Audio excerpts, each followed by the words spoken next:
juróom-ñeenti waxtu ci rajo Futur Média ñi ngi leen di nuyu di rafetlu bu baax ànd beeg ñun xibaari wolof yi ci yaatal ngeen ci ànd ak Makumba Bey. Sénégal léegi tëj na aéroport bi ràpp ay réew la njëkkoon a tànn wax ni yooyee nag lu fa jóge dootul dugg léegi nag amatul meneen réew ba mu des cargo yi waaye biir réew mi nag aéroport yu ndaw ndawaan yi moom dañuy wéy di jokkalante ak bi nga xam ni mooy bu mag bi. Touba hôpital militaire ba nga xam ni moom la fa armée bi war a defar suba ak jàmm war naa yemb des na ci fekki Mouhamed Jo Diop. sous-préfet ba fa nekk nag nii daal fi mu ne nii moodu yi ni ñuy fàqe di dugg ca biir dëkk ba nag mi ngi tàmbalee juruk jaaxle te xamuñu ndax indaale nañu jàngoro ji am déet des na ànd ak yéen ci ay reportage ci wàllu koom mi ni ko jàngoro ji laale ak jullik suba gi ñu koy waajal ñenn ñi am ci xel ñaar ñenn ñi ni ñoom lu waay mën a def itam bu jumaa ji ubbee dinañu julli ji suba ak jàmm. dinañu fekk itam sunu ndaw la ca ministère de la santé ci tolluwaay bi point bi nga xam ni bis bu yàlla sàkk ñu di ko ci amal ñu ni li ko dalee gaaw sax dajaloo ba foofee dootul am RTS rek a fay nekk sànni logo boo xam ne signal boo xam ne du am logo ku bëgg daal di jël bu ko defee ñu moytu raj-raj loo ba foofu. gànnaar moom dugg na ci couvre-feu 18h ba 6h du matin léegi ndax jàngoro jooju. mu doon édition spéciale bu ñuy tàmbali léegi ci kanam bu 17h jotee ñu ànd ceeg soxna Awa Mbaye mu fekk si ñu wéy ak yéen di leen gërëm bu baax a baax ci topp gi boobee ba léegi. lu yéeme la ñuy tàmbalee nit koo xamante ne ni fanweeri at ak juróom lay war a am ak ñu fekk ko nag ñu daal di koy faat. rendi lañ ko def ak loxo yi ñu daal di koy takk mu doon loo xamante ni nii nag lu jéggi dayo la fii la amee ci Ndakaaru ci corniche bi police scientifique dem na fa nag ba def ay prélèvement xool ñu ko doon def ba xam des na leen mën a teg loxo am déet pa bes di ba kenn ci témoin yu gis scène bi da ko méngale ak musiba ndaxte image yi kenn mënu ko xoolaan ki ñu faat mi ngi toll ci fanweer bi jàpp fanweer ak juróomi at dañu yeew loxo yi ci ginnaaw balaa ñu koy rendi ak benn ciseau sous-préfet Dakar Plateau Djibi Diallo ñëw na fi mbir mi amee waaye bëggul avancer trop ci lan moo indi ray gi. bon man mënu ma ci wax lu bari parce que juste dina ko ci opération pour jéem a constater yëkkati kii bi mais mënu ci wax lu bari quand même pour le moment da nga xaar enquête de police moo gën a wóor daal bon góor la quand même mais xaaral enquête de police mënu ma ci prononcé wu. Boubacar Ba dëkkandoowu makkaan gi mbir mi amee la moom nag mu ne am na tiitaange ak jaaxle. ñun fii la ñuy des sport ñun ñëpp fii la ñuy xëy di des sport guddi gi sax ñi fi dañuy doxantu. donc su lu mel nii su amee vraiment naxar la jamono bi nga xam ne ñun ñëpp suñu xelaa ngi ci affaire virus bi yaakaar nañu ne vraiment lu mel ni waru fi am donc ñuy ñaax nguur gi vraiment ñu yokk seen doole ci affaire sécurité fii ci corniche bi. police scientifique ñëw na ci fi mbir mi amee ba def ay prélèvement xool ba ubbi na ci ab l'enquête waaye li mu nurool dëgg mooy ki ñu faat moom dafa nurook ku amul woon kër di taxawal. tàmbaleeg yéen pàcc bu yaatu bi nga xamante ne nii lépp jàngoroy coronavirus Covid-19 lañu ko jagleel Sénégal nag dolli ci dogal yi nga xam ne njëkkoon na koo jël beneen bu bees mooy léegi aéroport yi dañ koy tëj réew moo xamante ne nii nag bokk ci dootu ci dugg di indi ay nit fii Sénégal njëkkoon a tànn juróom-ñetti réew wax ni ñooña seeni ku fa jóge rek dootoo mën a yegg si ci réew mi waaye nag léegi dara leen àddina yëpp lu dul cargo ba nga xam ne ay bagage lay sëf moom dootul mën a yegg si waaye nag diggante fu ci mel ni Ndakaaru ak Ziguinchor day wéy di am ba léegi dogal boobu nag suba ci ajuma ji ñaar fukki fan ci weeru mars 23h59 mooy minuit ci la ñu koy tàmbali loolu nag doon dogal boo xam ne ministère des transports aériens moom moo ko ci dolli gannaaw yi nga xam ne président de la république njëkkoon na koo jël ak yi mu ci dolli waatoon moom moomu ci xamle kero altine ñu daal di wax ci jàngoro ji ba léegi nag nde am na ay émigré yoo xam ni ñi ngi ñibbisi bu baax a baax am ci yoo xam ni ci xibaar yi weesu ñu ngi leen doon xabaar ni ña nga tàggatémbe woon ca diwaanu gànnaar ndax ñoom dañoo tëj seeni frontière mënuñu woon a jéggi léegi nag li leen kilifa yi mujj wax mooy dañ leen di escorter ba ñu agsi ci diggante Sénégal ak gànnaar ñu cëppee leen foofu bu ko defee nag ñu dugg seenum réew loolee nag des na ci ànd sax ci xibaar yi ci kanam tuuti ci ak gouverneur Ndar mu wax ba xam ñooñu nus di def ak ñoom waaye daal xibaar boobu tiital na bu baax a baax nag ki nga xam ni moom mooy sous-préfet ba nekk ca Ndaam moom nee na am na ñu bëri ñoo xam ne ñu ngi dugg doon ay moodu fi mu ne nii te buñ ñëwee mënuñu leen a teg loxo xool leen ba xam am nañu jàngoro ji am déet wala ñu daal leen di quarantaine loolu nag mën naa indi ay cas suspect yu bees yoo xamante ne nii ku ko ci amee maara day im si nde mën ngaa wàll ñu bëri muy doog a feeñ ni ki leen jiitu woon ni mu ko defee woon foofee ca Touba ñu daal di koy déglu moom Mansour Diallo ci cérémonie buñ doon joxe ay don lay yëkkatee xibaar yi ki mu ko dénk mooy Marema Diop. signalé nañu ay ñu jóge Italie di dugg ci Sénégal te duñu jaar ci yoon bi parce que tëj nañu frontière bi mais ñu ngi dugg si voie terrestre bi di rocceeku nank di dugg si kër yi ñun ñu ngi ñuy jox ay turam képp ku fi dugg gars yi am na suuf ku boole ne la diw jóge ni Italie mi ngi fii si dëkk bi parce que loolu le Sénégal manqué woon maanaam di dénoncer parce que ñun suñu culture dañuy waxoon dañuy suturaal dëkkaale jàmm si sa dëkkaale da nga koy suturaal rek waaye lii dafa dem ba nga xam ne bi bul suturaal lu mel noonu parce que jàngoro dañ koy weer moo tax képp ki nga xam ne bi ñëw na balaa ñu lay dénoncer yow mii ñëw nga demal ndànk si docteur nga ñëw nga leen man de dama demoon Italie dellu si naa dama bëggoon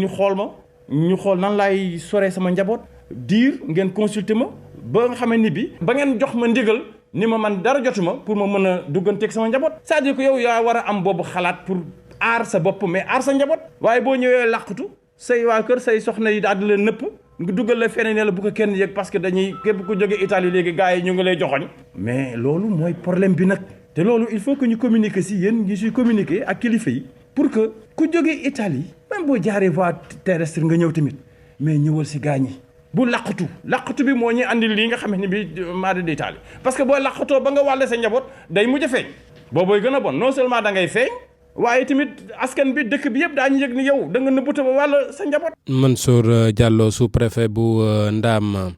hôpital militaire bu nga xam ne nag moom la ñuy tabax foofee hôpital militaire de campagne bi mën naa am suba ak jàmm la ñu wax ni ci la ñu koy jëbalee armée bi moom moo ko waroon def nag ngir ñu daal di koy jox kilifa yi mu bokk ci dispositif bi nga xam ni opération d'urgence yi yàkkamti gi fi mu ne nii fa la ñu ko war a yóbbu yaatale ko nag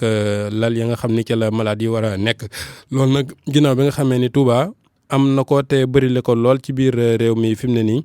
ñu daal di ci ànd ak leerali Mouhamed Diop. résidence Khadimou Rassoul bi nekk ci yoonu héliport di soppi xar kanam ndànk-ndànk hôpital militaire de campagne bi ñu fa war a def mu ngi jóg ndànk-ndànk foofee lu ëpp téeméeri militaire yu intendance ak yu matériel ñoo ngi fa di liggéey ngir fixer li nga xamee mooy bâche yi.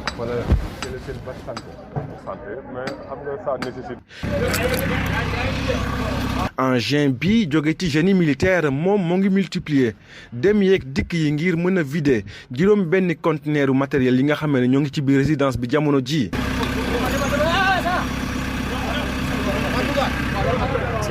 responsable bu communication bu armée nationale nag biñ ko fa fekkee moom bëggul yee yàbbi gum ci mbir mi ndax kat niki suba am na conférence boo xam ne ñoo ngi koy waajal ak autorité médicale yi suba googee sax la ñuy xamal ne hôpital bi dinañ ko jébbal ñi nga xam ne ñoom ñooy askan wi ay mètre donc dox suñu digganteeg hôpital militaire boobu ci biir héliport bu diwaan bu Touba foofu nga xamee ne moom la ñu waroon amal centre opérationnel des urgences sanitaires foofee wute lool ak fi ñu jógee. ñu waroon ko tabax ci juróomi fan hôpital boobee dara daanaka tàmbalee gu fa benn plombier dong lañ fa fekk muy defar ab chaise anglaise. fukki nit ak ñeent jamono ji ñoom la ñuy jël en charge di leen faj ci centre de santé bu Daaru Marnaan ñoom ñëpp ñu amee jàngoro bi di coronavirus site yi nag nga xamee ñoo ngi leen doon waaj a dalloo ngir ñu mën a jàppale askan wi ci paj mi daanaka noppeeguñu Mohamed Diop Touba RFM. Touba googee la ñuy des ba léegi ndeen manqué ndox moo leen sonal fan yi ay quartier yu fa bëri ñu ni nag lu doy waar la ci jamonoy corona gi ak li war ci wàllu set yëpp Marema Diop. fii ci Madiyana askan bi nga xam ne ñoo nekk ci gox bi am jafe-jafe ndox jamono ji yëpp ci jamono bi nga xamante ni ñu ngi wax coronavirus fii ci Touba loolee gën a upp seeni bopp gañ siri sow ñun nag waa Madiyana gépp ñoo ngi nii dañuy root amuñu fu ñuy roote buñ sañoon ku ñu ci dimbale nag moom ñu jël métti na lool métti na trop ak feebar corona bi xew. bari nañ ñi nga xam ne ñoom lañ fekk ci robinet bi nekk ci benn kër ci Madiyana 3 mu mel ni sax ñi yeewoo ci diwaan boobu yépp fii la ñuy rootee. métti na trop moom non bari na lool moom bari na gis nga maal baa ngi noonu bari na. foofee nag ñoom taluñu set gi nga xam ne moom lañu war a sàllool ci jàngoro bii di Covid-19 jamono ji ñu fa fekk bu ñëwoon seew am nuñu naan. root mu métti. ginnaaw ñu ngi digle set fu ñu toll war nañoo fexe di ñu dimbale ci ndox mi tamit est-ce que yaa ngi man di am ndox mooy raxasoo ndax jàngoro bi di coronavirus. non instant bi man sangu rong laay def. waajur bu jigéen bi ñu fekk ci diwaan boobee mu ci yokku ni. dan na civilisation yi moo ko yore te nag xam nga ndox moom xanaa moom mooy def civilisation ko amul ndox moom yaakaar naa sax dara du sotti xam nga ne yow yaa ngi root ndox bëgg loo togge walla loo naan xam nga doo tala raxas say loxo moom xam nga loolu tam mënul nekk. ñàkkum ndox ci quartier yu bëri fii ci Touba Madiana 1 ba 6 yenn gox yi ci Xayra ak ci Janatu jamono bii nag ñuy wax jàngoro coronavirus bi askan bi di sàkku ci autorité yi ñu dimbali leen ci lu ni mel Mariama Diop fii ci Touba RFM. ministre de la communication et de la culture tey jii nag wolu woon kilifa yi ci wàllu média yi doon waxtaan ak ñoom ni seen taskatu xibaar yi di def ci wàllu jàngoro ji jamono ji li ñu war a wattandiku bu baax a baax ak fi ñu war a gën a góorgóorloo li ñu leen doon ñaax tey jii nag ci ndaje mi bokk ci nag ay kilifa ci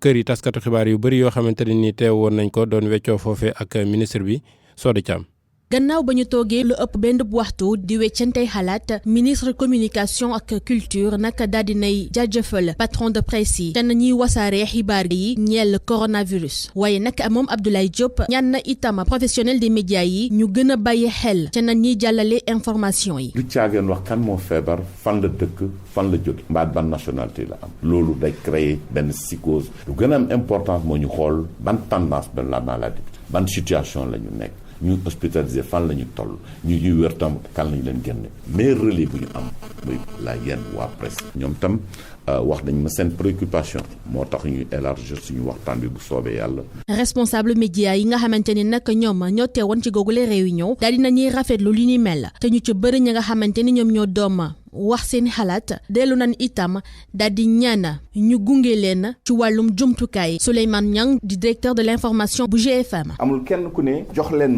ma doog a def ku nekk da nga yaakaar ne lii sa warugar la ci nga defal ko sa bopp te laajoo ci dara waaye coronavirus bi gaañ na déjà Sénégal ci koom-koomam te demaguñu fenn ci li nga xam ne moom la gouvernement bi nar a def ngir dimbali secteurs yi na bàyyi xel médias yi autant que d'autres secteurs il faut ñu gunge leen ci koom-koom ci protection journalistes yi parce que balaa nga naan naam ne fa. ministre de la communication nag bàyyi na xel bu baax ci li patron de presse yi wax moom Abdoulaye Diop wax na leen sax ni dina gën a yaatal waxtaan gi boole ci naataangoom bi di ministre de la santé ngir ñëpp mën a jot xibaar yi ca na mu waree te loolee nag ni ki talaata gii ñu jëm lay doon. bis yi yàpp nit ñi nag waxoon nañ ne dina am lu ñu soppi ci seenu doxalin waaye yàpp nombre moom ci la. am na ci ñoo xamante ne nii nag bis bi sunu reporter bi dugg daanaka kenn taxawul ñëpp a toog ku ne ci ab toogu waaye yi ñuy diwoog yi ñuy raxasoo moom kenn nemmeeku ko fa reportage Adja Mari Thiam. li ñu nemmeeku ci bus 31 bi bu GIE Aftu mooy ab tekk-tekkaaral daanaka motooru woto wi rek la ñuy dégg. ñëpp a toog lu ñu dul faral di nemmeeku surcharge daal dafa mel ni amatul Fatou Gueye client bi bus yu bari romb nañu ko moo ngi koy rafetlu bu baax a baax. rendre naa ci compte tey dama ñëw di dugg si oto bi fekk mu fees ñu ne ma da ngay xaar beneen terminus bi ñu jëlee oto muy Texaco benn kii élément taxawul ci oto bi dañoo wax ñëpp nañu bàyyi bu feesee ñu jëlaat beneen oto kaaraangi réew mi la te tamit ñun dañ cee kontaan ñuy tamit dimbali. ci feebar bi nga xam ne ñëw na suñu réew di coronavirus. ngir moytandiku surcharge bi police moo ngi ciy def li mu mën li ñu nemmeeku nag ci ligne 3 bi mooy benn policier bu wàccee ab client bu amul place bu ñu sukkandikoo ci Ousmane Bari di passager bi gel antiseptique yi lu ñu war a yokk la. c'est la première fois ma koy gis nag ma ñëw fii ma gis gendarmerie bi mu ne ku amul place na wàcc receveur bi delloo ko xaalisam bi te soxna si toogoon fii ni moo ma joxoon zel mu ne ma def ko sama loxo quoi mais disposition amul zel amu fi moom seen gars yi du ñu joxee zel au moins soo duggee si bis bi dañ la war a jox zel wala ñu jox la masque pour nga def sa bakken au moins. ligne 23 bi ñu duggoon nag li ni mel nañu fa nemmeeku Ibrahima Bari passager bi wax ne gel yi ak masque yi dañu ko war a joxe ci bus yi ngir moytandiku bépp jaxasoo ak jàngoro bi le. bu ñu mën a bañ a chargé de trop nit ñi di xat ci biir bu ñu mënee am kuy taxaw ci buntu bi di joxe antigel bi pour ñu laal ko seen loxo c'est très important. ci période jàngoro bi di coronavirus woto yi ñoo ngi def seen kéem kattan ngir jël nombre client bi war ñoom sax li ñu bëgg moo ñu ñu yokk bu baax a baax kaaraange gi. kaaraange gi ci biir dem beeg dikk bi nde moom itam day dalal mbooloo hôpital régional ba ca Louga nag moom fi mu ne nii waaj na ba defaru donte nag booba ba léegi ñu ngi sant yàlla gisaguñ dara loo xamante ne nii nag bokk na ci jàngoro ji ku mu dal foofee ca dëkk ba directeur hôpital ba ni fi mu ne nii am nañ équipement ak personnel boo xamante ne nii waajal nañ leen ba bu yàlla defee dogalam itam ñu daal di tàmbali liggéey bi ñu ànd ci ak reportage bi nga xam ni sunu ndaw la foofu Abraham Paul Pouy def na ko ca Amadou Sakhir Diegane di hôpital ba Amadou Sakhir Mbaye. sooy dugg ci hôpital Amadou Sakhir Mbaye bu Louga ñu teg fa ay motuwaay ngir mën a xeex coronavirus thermoflash li ñuy jëlee température gel yi nga xam ne moom la ñuy def ci loxo ab système boo xam ne fa la ñuy raxasee loxo yi balaa ngaa dugg ci biir hôpital bi agent de sécurité ak personnel bi nga xam ne dajoon nañoo ak ñoom ku ne yor sa masque dispositif bi nag ñu mun koo gis waaye ci ginnaaw am na dispositif beneen boo xam ne hôpital jël na ko directeuru hôpital bi nag Amadou Gueye Diouf di dalal xel yi di ne matuwaay yooyu yëpp hôpital bi am na ko ba mu mët sëkk. daal jël na ay matukaay pour am ay cabines yoo xam ne bu cas yu mel noonu amee ñu dugal leen fa isolé leen prélever leen ba résultat bi génn bu ñu amoon cas suspect ñu prélever ko résultat bi dellu si nekk résultat bu positif tey jii su boobaa du hôpital moo koy transporter mais dañuy woo SAMU moo koy jël si yóbbu ko ci centre de traitement bi ñu définir. ba léegi Louga amagul benn cas bi nga xam ne enregistré na ko looloo tax ni xel yi dalulee ci askan wi directeur bi di leen woo. di wax nit ñi nañu bàyyi xel loolu respecté ko te xam ne tawat la joo xam ne daf fiy jaar waaye bu ñu góorgóorloo tuuti mën naa bañ a sonal askan wi kon nañu fagaru te farlu ci mesure yooyu. bu muy jeexal waxtaanam directeuru hôpital régional bu Louga Amadou Gueye Diouf di dalal xel yi bu baax te di xamle ne service su hôpital yi yëpp ñoo ngi dox ni mu waree Covid 19 bi le taxul mu am ay coppite te di xamal ne hôpital bi dina continuer di fonctionner nu mu waree te di xeexaale li nga xam ne moo di coronavirus. mu nekkoon Abraham Paul Pouy Louga RFM. district sanitaire ba ca Tambacounda directeur ba nag mooy sàkku ndimbal ci ñi nga xamante ne nii sunu borom mën na leen gan ñu daal di leen di dimbali ñoom itam ñu mën a jënd ay équipement yi ñu soxla am na nag ay ONG ak ay entreprise yoo xam ni ci collectivité territoriales yi woolu nañ leen foofee nag ngir ñu daal di def seen loxo ci xeex bi ndax Tamba amagul cas waaye dañoo bëgg a jekk te ñaan yàlla muy wéy ñu bañ a am Moussa Omar Gueye. ci diwaanu Tambacounda ñi nga xam ne ñooy ŋànk lépp lu jëm ci wàllu wér-gi-yaram nee nañu am na ay jumtukaay yoo xam ni yemb na ñu ngi ko denc ba noppi ci ñi nga xam ni ñooy yëngu ci wàllu wér-gi-yaram bu ñu demee ba war ko jëfandikoo sol ko ngir nag fàggandiko ak muslu ci feebar bi nga xam ni moom la ñuy wax feebaru coronavirus. waaye nag teewul ki nga xam ni moom mooy docteur Gadiaga médecin chef bu district sanitaire bu Tambacounda nee na bu sañoon ONG yi entreprise yi collectivité territoriale yi ku ci nekk daal di dugal sa loxo ngir jàppale lépp lu jëm ci wàllu wér-gi-yaram li ñu naan patriotisme sanitaire ku ci nekk ci sa wàllu bopp nga xeex coronavirus. ñi ngi sant amaguñu benn cas boo xam ne fii au niveau de Tambacounda. mais tamit bis bu ñu demee ba am ay cas yi nga xam ne dafa bari peut-être jumtuwaay yi nga xam ne yor nañ ko du doy dina tax tey di ñuy laajte ëllëg ay renfort mais fi mu nekk nii quand même am na le strict minimum par rapport ak jumtuwaay yu ñu teg ci district bi. bëgg nañoo def ay caravane de sensibilisation pour yeewaat population bi ndax tey jii su ma jëlee lu jëm ci wàllum alerte yi. nit ñu bari peut-être dañuy yaakaar ne képp koo xam ne jóge nga Europe rek da nga amee feebar bi ñu xam ne que demeewul noonu. ci Tambacounda nag bari na ay bërëb yoo xam ne tey ji boo fa yeggee ay lu ñuy raxasoo loxo daanaka nekk fa ci noonu nag kii di président conseil départemental di Sina Sissoko nee na du ko seetaan danañ ci wut ay saafara. fii ci Tambacounda nag bërëb yi nga xam ni mooy jàkk yi jumaa yi ak église yi ak daara yi nga xam ni fa la taalibe yi ne ak ci hôpital régional ak fi nga xam ni foofu la ñu denc ñi nga xam ni seen xel dafa wàññeeku ci centre psychiatrique bu Jinkoore te nekk ci Tamba loolu lépp nag jàppale nañ leen ci ay jumtukaay yooyu nag tax na tey ji ñu ni danañu gën a fàggandiku ngir muslu ci feebar biñ naan coronavirus. Moussa Omar Gueye Tambacounda rajo Futur Média. jërëjëf Moussa fédération imam et ulama du Sénégal nag jël nañ daal di dogal démb ñu ngi leen ko doon xibaar wax ni fas ñu yéene nag suba ak jàmm julli ci jumaa yi loolu nag woote bi nga xam ni moom lañ ci woote am na ñoo xamante ne nii nag d'accorduñ tax nag ñu laaj ñi julli ji mbooloo mi ñoom ci seen bopp luñ ci xalaat am na ñu ni dinañu dem am na ñoo xamante ne nii nee nañu moom fasuñu ko yéene. Reportage Oumou Kalsoum li sénégalais yu bari dañoo am habitude di dem di julli ji ci jàkk yi saa su nekk ak àjjuma ji jot ñuy dem ci jumaa ji ak dogal bi imaam yi jël ak ulema yi ngir arrêté julli yi lépp ngir aar askan wi ci feebar bi di coronavirus askan wi ñu jot a dajal kenn ku nekk ngi joxe sa xalaat ci mbir mi. julli kay kon ko waa Makka nee nañ ñoom duñ ko def tëj nañu seen jàkk yëpp vraiment loolu dañuy moytu rek julli moom boo jullee rek yal na ko yàlla nangu boo jullee sa kër yal na ko yàlla nangu rek. lu mel nii bu fi amee dañu war a bàyyi jàkk yi jumaa yi ñu génn ñam ñaan. kii di Lamane Sarr ak Mor Gueye ñoom nee nañu ànduñu ci tere yi. ñu bàyyi nit ñu julli pour mën a ñaan dëkk bi delluwaat jàmm nit ñi amaat jàmm vraiment man loolu laa gis quoi. li ma d'accordul mooy julli jumaa bi ak wàcce kaamir bi yooyu moom d'accorduma ci. ñaari jullit ñi jot a dajal di wax ni ñu gisee dogal yi. dañ bëgg lu aar nit ñi rek doo rek la waaye ayut moom mooy li gën nañ ko def rek waaw yan yàlla yokk jàmm ci réew mi. dara mënuñu te julli même bu ñuy julli di faatu ci jàkka ji dañuy julli loolu lañu gëmuñu leneen Serigne Cheikh wax na ko yaa 30 ans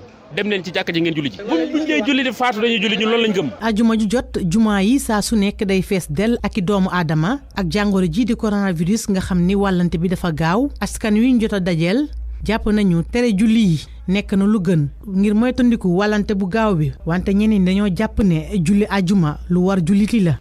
travailleurs sociaux yi ñoom itam dugal nañ seen loxo ci xeex bi toll nañ ci juróom-ñetti fukk ak juróom-benn yoo xamante ne nii booloo nañ dem ba ca ministère ba ni leen lu ngeen bëgg daal te soxla ko ci noonu noo ngi nii noppi nanu seen présidente association nationale des assistantes sociales du Sénégal Ndoumbé Gueye ci jokkoom ci téléphone beeg El Hadj Ndiogou Diène. depuis janvier ñi ngi taxawaloon benn kuréel boo xam ne dafa ëmb assistante sociale yi travailleurs sociaux spécialisés éducateurs sociaux yi conseillers en travail social médiateurs familiaux ñëpp boole pour defoon benn fête bu mag pour célébrer édition bi mais depuis le 3 mars bi Covid bi feeñee dañoo xoolaat si suñu biir ñu ne du yoon dëkk bi nekk en ébullition ñuy fêté ba pare état bi daal di génn décision comme quoi que les rassemblements sont interdits le 16 mars ay xale yoo xamante dañu bindu si benn plateforme daal di defar seen t-shirt lu mu gaaw daal di wàcc sa ministère ba wane seen bopp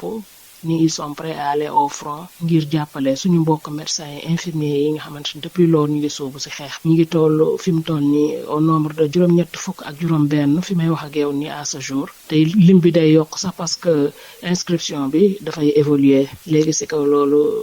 lañ dem proposer suñu direction action sociale ñu kontaan si loolu daal ñuy enrôler si xeex bi suñu taxawaay dañ koy gën a accès si wàllum nekkin parce que fi mu nekk nii li gën a tax feebar bi law sax mooy problème comportement ñun suñu rôle effectivement mooy xool nu ñu dimbalee ñi feebar bi laal ak seen i jegeñaale ba ñu nangu d'abord feebar bi ak xool naka nañuy nangoo ñu faj leen waxtaan ak ñoom du yem si ñoom kese aussi daañu laawaale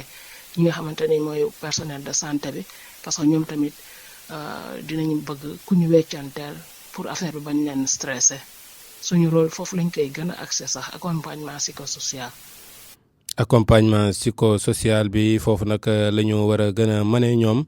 ñi nekk ci hôtel yi nag fi mu ne nii ñoom la wopp ji gën a faagaagal ndax dafa laal seen secteur bu baax a baax ak transport aérien yi am na ay ndaje yu bëri yoo xam ne ci hôtel yi la daan amee nga luye foofee waaj lu fa ci lañu war a xewloog yooyu yëpp fi mu ne nii nag dañ koo fomm ba jëmmi jamono liñ ci daan def ci xaalis itam naka noonu tax ñu ngi koy yëg bu baax a baax Koumba Sandiane Faye. ci couloir yi daanaka kenn nekku fa ay salle de conférence yu ñu tëj ñuy dalal client yu bëriwut ab melokaan buñ dul faral di gis hôtel daal di ajandi bépp ndaje bu fi doon am ci xam lépp ménageur général bi Douga Diop. on a bien exposé client bi ñëw du présenter symptômes yi mais comme que nee nañ symptômes yi mun na ñëw quand même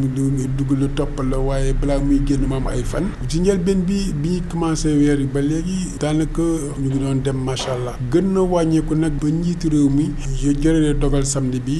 arrêté lépp ak yooyu. dogal boobee am lu mu jur tey li doon dugg ci koppaax duggatul ña fay liggéey it boo muyuwul dinañ toog seen kër. des congés anticipés éviter comme on dit le chômage technique actuellement ñu ngi jéem a xool pour personnel bi mun xam vraiment nan lañ leen di mun a déployer. daf di ñàkk commandé woon ñu bëri dañ ko mujjee neenal amatuñu séminaire du wutit ci benn ndaje bu laaleeg nguur gi. commande yi ñu amoon yëpp décommandé dañ ko am na ñoo xam ne comprendre nañu déjà dogal bi am na ñoo xam ne aussi faut que ñu jël dédommagement bu ndaw. moo ne ñooñee di yëngu ci hôtellerie nee nañ dugal nañ ko par gu bëri bu leen nguur gi dàmpoo nit ci yeneen anam du doon lu ñu bañ. direction des impôts redevance yi ba mois prochain waaye yooyu yëpp kay xiin taw la xiinul taw charge ba léegi day resté le même seen lekk li ñu ko amel dinañ ko fay si seen eau li ñu ko amel dinañ ko fay. beneen hôtel nemmeeku gi di benn wante fii ki koy jiite nanguwul yey yàbbi ci mbir mi. ñu daal di déglu nag léegi kii di Mbaye Sarr moom mi nga xam ni syndicaliste la jiite SADEF nee na daal fi mu ne nii liggéeykat bu ne rawatina jàngale yi war ngaa nangoo fell 2 téeméer ci salaire wax waa solde ñu daggal la ko ca bu ko defee nag jox gouvernement bi mu def ci xaalis bi muy xeexe jàngoro ji. waaw ginnaaw bu ñu analyser situation bi nga xam ne moom moo xew ci jamono bi te lenn waralu ko lu dul maladie bi ñuy tuddee coronavirus te moom moo nekk ci réew mi di lëmbee Sénégal tiital askan wi tiital nit ñi loolu moo tax suñu organisation syndicale la SADEF dafa proposé ba pare di invité képp kuy jàngalekat ci Sénégal nga participer ci effort de guerre boobu pour que corona bi dem ci kaw loolu dañuy wax ne jàngalekat bu ci nekk à partir de la fin du mois de mars na nga libéré ci sa salaire somme bu néew muy 1000 francs nga xam ne direction générale la solde moom moo koy prélever trésor centralisé ko ba pare ñu dajale ko jébal ko ministère de l'éducation mu dem yóbbu ko ci fonds de riposte et de solidarité bi nga xam ne moom la président de la république teg ci yoon woowu parce que en tant que enseignant ñun dañoo war a participer ci lépp lu nga xamante ne bi réew mi daf koy def te loolu moo nekk suñu mission de tous les jours parce que également il faut ñu wax ko ay citoyens lañ parce que bu fekkante ne réew mi ci boppam moom moo soxla parce que intégrité sociale de la nation moom moo menacé wu loolu moo tax ñun ñëpp dañoo war a mobiliser wu lépp lu ñuy def ñu bàyyi ko jàpp ci xeex bi pour que coronavirus jóge ci réew mi pour que jàmm dellusiwaat parce que Sénégal dafa war a nekk jàmm te bu ñu xoolee ne ñun 97 000 ëpp nañ ko bu jàngalekat bu nekk libéré somme bu néew 1000 francs dana tolloog plus de 97 millions loolu dina nekk maanaam montant bu am maanaam bu nga xamante ne bi dañ koy jébbal de manière symbolique état du Sénégal jàppale ko nga xam ne li mooy participation jàngalekat yi pour que coronavirus jóge fi jàmm dellusiwaat ci njàng mi jàmm dellusiwaat ci réew mi Sénégal delluwaat nekk réew naataange. ngook ñu daal di wax ba léegi nag ci wàllu koom meek corona ji ni mu ko laale ndax nag am na ci ñoo xamante ne nii fi mu ne nii ñi ngi daw di wuti fa ñu mën a jëndee ceeb bu bëri mbaa diw gu bëri denc ndax yaakaar ni day manqué yi looloo nag mooy waral manqué gi waa ministère du commerce wax nañ leen ba tey ñu bàyyi ko ndax bu fekkee ni ku ne jël na lim soxla rek danañ mën di mottali waaye buñ dawandoo daal di gëdd fi ñu koy jaayee rek mën na amuk cooxe Aïssatou Faye Bodian ci reportage bi. ci grande surface bi nekk ci allée Centenaire jaaykat yi di tegaat saaku ceeb yi daanaka client yi lépp luy produit alimentaire dañ ko jënd ak doole. danga naajoo ñëw sax sinon dina fekk suñu réunion yëpp fëkk les clients dévalisent le magasin. ñu ci bëri nag ci client yi produit alimentaire la ñu ñëw wutali si bu ñu sukkandikoo ci étudiante marocaine bile. c'est pour un stock. parce qu'on a peur que les produits fu mu toll nii pour stock la nekk di wut ni denc. ndax wóorul bu ci kanamee mën na am lépp daal di manqué ci marché bi bokk na ci ay pâtes ak lépp lu nga xamante ne daal mën naa ko jëfandikoo. enfin tout ce qui est conserve. ñu dem ci beneen supermarché li ni mel lañ fa daal di nemmeeku produits alimentaires yi ñoo gën a bëri ci panier yi. looloo tax mère de famille bi am lu tollook ci fanweeri at ni rek buggul manqué produit alimentaire bu fekkee ne ci kanam dañ leen fas yéene téye ci kër yi. quand on dit confinement bu ñu ne confinement il faut nga toog sa kër te loolu nag dafay am lu mu àndal maanaam loo dundee moo tax nag ma dem yokk denrées alimentaires yi ndax mu bañ a am rupture. par les événements. cas yu coronavirus di yokk saa su nekk looloo tax askan wi daw wutali ji marché yi ngir wut seen produit alimentaire ngir bañ ci kanam bu ñu ne kenn du génn ñu mën a am lu ñuy dundee. Aïssatou Faye Bodian ma leen di fàttali ni kon ci kanam tuuti dinañu gàttandu ji Abdoulaye Diop mi ñu teewal tey jii ca point de presse su ministère de la santé ba ñu wax ñu nag fi ñu toll ci jàngoro ji ak lim yi ñu ci amee ci kaay yi ci mujj. Coro News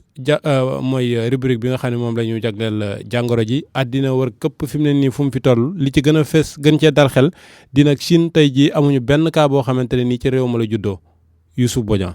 ñu dooree xibaaru corona bi ak yaakaar bi juddu ca France foofu nag garab bi nga xamante ni moom lañ doon jël ngir faj palu ñu gën ko xamee ci chloroquine moom la ñu jëfandikoo ngir faj ay nit yu am coronavirus am na sax étude boo xamante ni professeur bi di Didier Raoul moo ko def nekk infectiologue ci institut hospitalo-universitaire bu Marseille moom nee na jot na jox garab boobu leen toll ci 24 nit yoo xamante ni dañoo amee coronavirus waaye sa mujjantal ga soo jëlee ñeenti malade ñetti wér nañu péng loolu nag ginnaaw bu ñu jëlee garab boobule lu toll ci juróom-benn fan moo tax it laboratoire français bi di Sanofi di defar chloroquine nee na dina ci may nguuru France lu toll ci ay millions doses su ko defee ñu mën a faj ci lu toll ci 200 junni malade yoo xamante ni jamono yi amee nañu Covid-19 waaye teewul am na ñoo xamante ni seen xel daa màcc ci mbir bi nee na faaw ñu dal ndax ba tey amul étude boo xamante ne sori na sorewaay boo xamante ni mën na wax ni jël garab boobule mënul am yeneen jeexital ci wér-gu-yaram malade yooyu le surtout su fekkee ne nit ñi dañ ci ëppal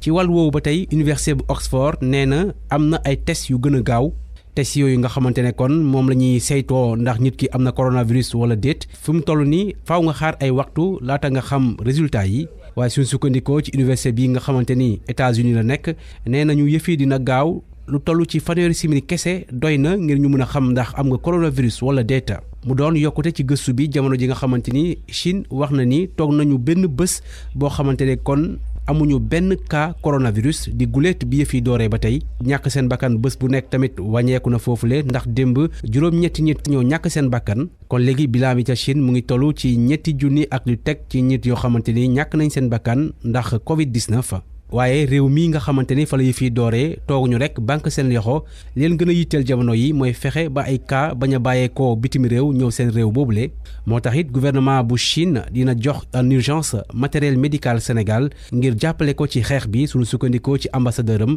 jot a sëkk waxtaan ak suñu naataangoo yu APS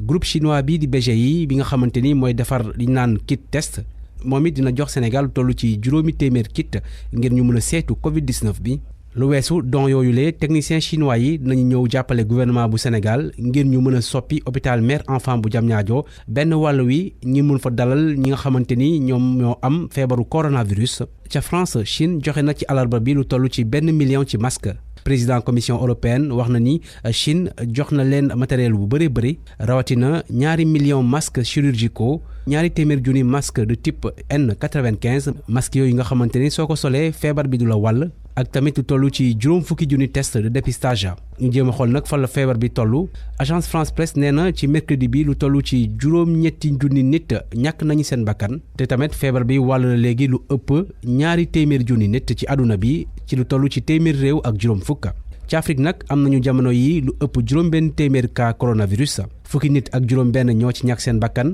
juróom-benn yi ci Égypte lañ dëkk yeneen juróom-benn ci Algérie ñaari Maroc kenn Soudan ak kenn Burkina Faso feebar bi nag réew gànnaar yi la gën a laal ak Égypte bi nga xamante ni moo jiitu jamono yi am lu ëpp 200 cas Afrique du Sud moo ci topp am 100 cas ak fukk ak juróom-benn Algérie am juróom-ñetti fukki cas ak ñaar Maroc moom mu ngi amee lu ëpp juróom fukki cas Sénégal moo nekk ci juróomeel place bi ci Afrique ak fanweer ak juróom-benn cas jamono yi nag pour mën a aar seen bopp réew Afrique yu bëri tëj seeni frontières waaye docteur Michel Yao mi nga xamante ni moom la ñu dénk opération urgence OMS ci Afrique sàkku na ci réew yooyu lay ñu ubbi couloir humanitaire su ko defee ñu mën a yóbbu lépp luy garab waaye tamit matériel ca Europe Allemagne jamono yi weesu na 10 junni cas coronavirus. léegi nag ñi ñëw ci xibaar yi nga xamante ne soo leen ko toppee mën na leen amal njëriñ su fekkee ne da ngeen yëg mandarga feebar bi comme ni ko médecin yi waxee bu leen génn seen kër toog leen ngeen woote numéro vert bi ma leen di jox 800 00 50 50 du numéro nag boo xamante ni jafe naa jot ndax ñu bëri ñoo ciy woote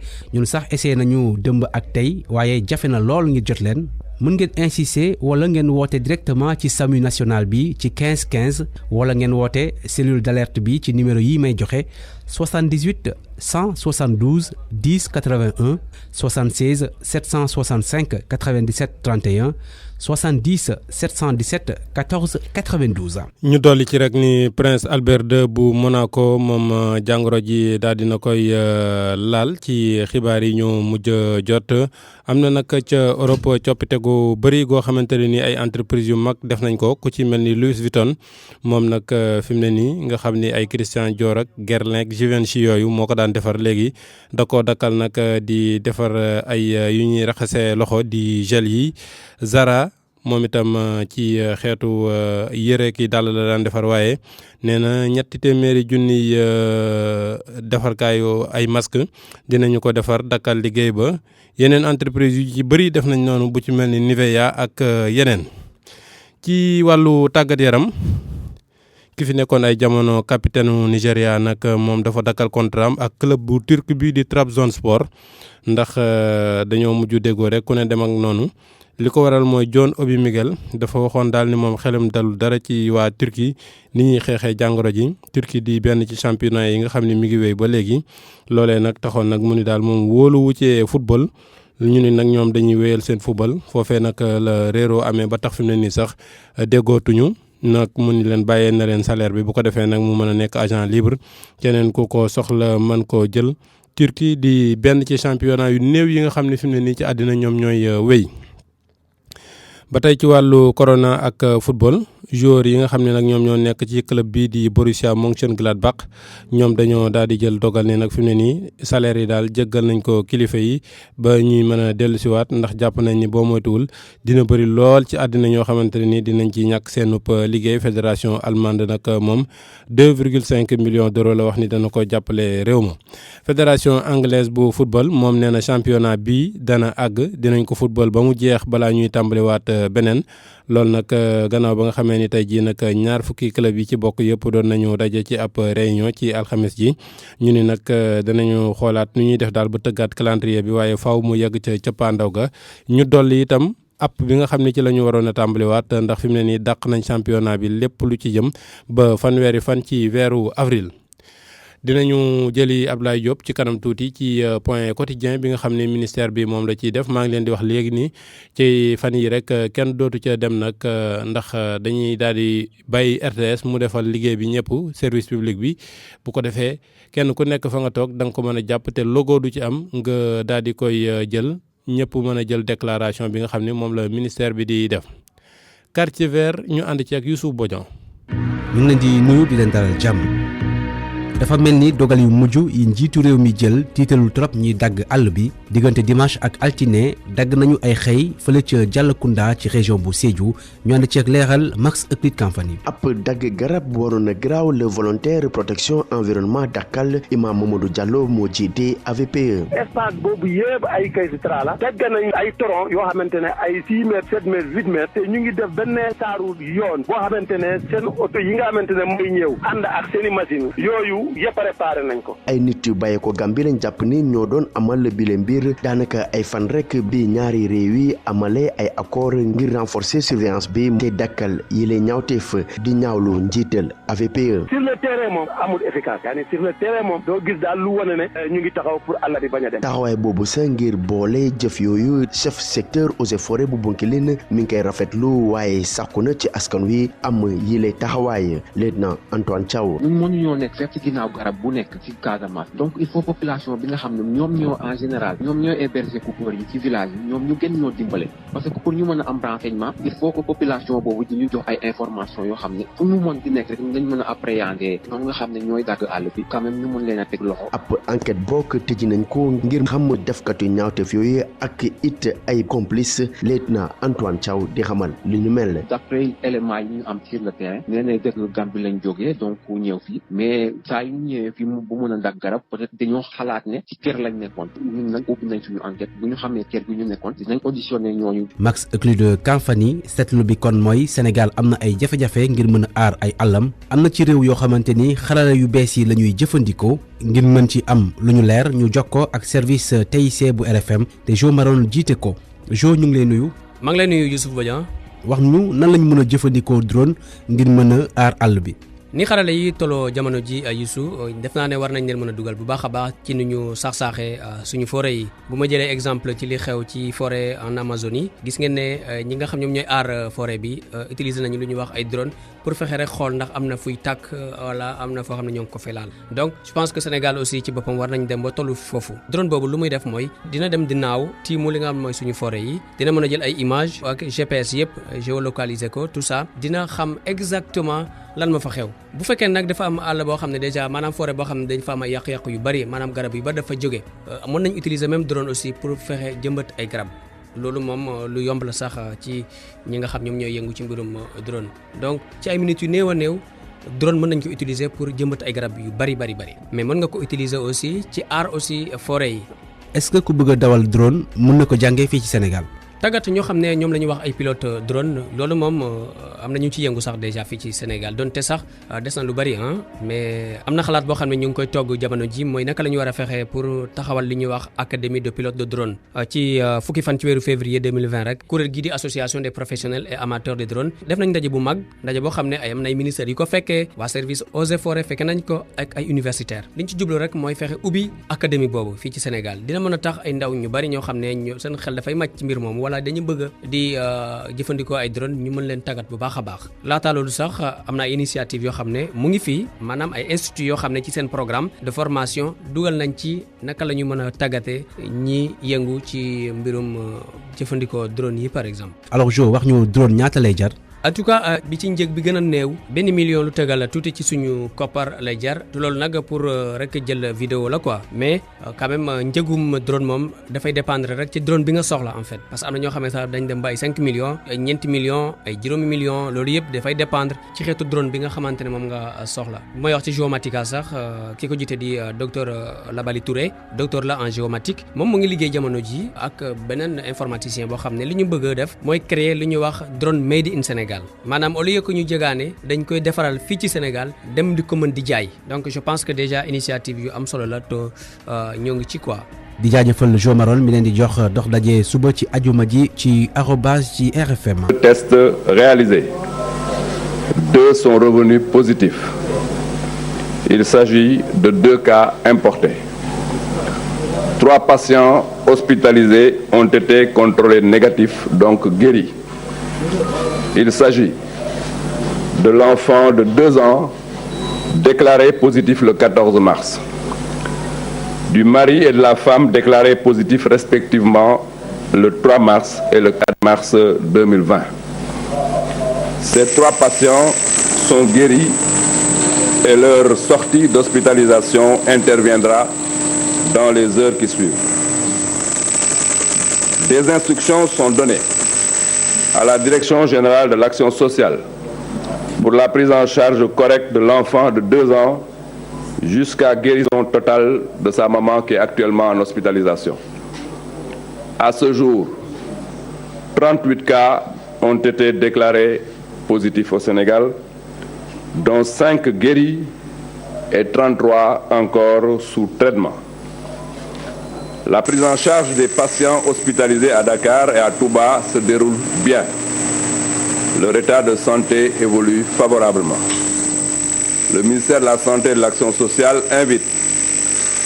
encore les populations au respect des mesures de prévention. ñu jox leen communiqué bi xamante ne tey mooy joxe situation wu bés bi. tey alxames fukki fan ak juróom-ñeent ci weeru mars 2020 Institut Pasteur Dakar jox na ministère de la santé situation wu test yi mu def tey ci ñaar fukki test ak ñaar yi ñu def ñaar ñoo ci ñëw positif bon dëgg ñaar ñoo ci amee feebar bi muy ñaari cas importé mooy cas yoo xamante ne dafa jóge bitim réew ñëw. ñu wax tam ne ñetti patients yu ñu hospitalisé woon mën nañ am résultat tey ne wér nañ tey muy xale bi amoon ñaari at te le 14 ñu ne woon dafa positif ak suñu mbokk bi xamante ne contrôlé woon nañ ko le 3 mars fële ci Géejawaay ñu ne woon c'est un monsieur de 80 ans moom ak soxnam yépp ñoom lañ hospitalisé woon ñoom ñaar ñëpp wér nañ ces 3 patients mooy ñetti patients yooyu xamante ne wér nañ fekk ay waxtu danañu organiser ñu génne leen jox nañ instruction direction générale action sociale pour que xale bi am ñaari at mu toppatoo ko ba yaayam génn parce que yaayam dafa positif te ñu ngi koy faj actuellement. Ministère de la Santé et Action sociale mu ngi wax ne patients yi xamante ne ñu ngi leen hospitalisé yépp muy fanweer ak ñett parce que cas yi yu déclaré Sénégal fanweer ak juróom-ñett la am juróom yu si wër bon fanweer ak ñett ñoo des hospitalisation ñooñu nag ñu ngi leen toppatoo bu baax seen état de santé mu ngi évoluer ñuy demander population yépp ñu respecter te xamante ne ay digal la jógee ci ministère de la santé et de l'action sociale ñu ngi leen di remercier bu baax ngeen baal ma jox kàddu ministre des sports bu war a lancer un message bu ak tout le monde sportif pour que ñun ñëpp ñu jàpp ci xeex di xamante ne xeex jërëjëf. kon nag Abdoulaye Diouf Sarr gannaaw moom ñu déglu ministre des sports Matar Ba. Dans la lutte contre le Covid-19, je lance cet appel à l'ensemble du monde sportif et plus particulièrement du mouvement associatif, surtout le navétane, qui est représenté partout dans les villages, dans les quartiers, d'engager cette lutte contre le Covid-19 et d'aller dans les maisons, dans les villages pour porter la bonne parole. Les pratiques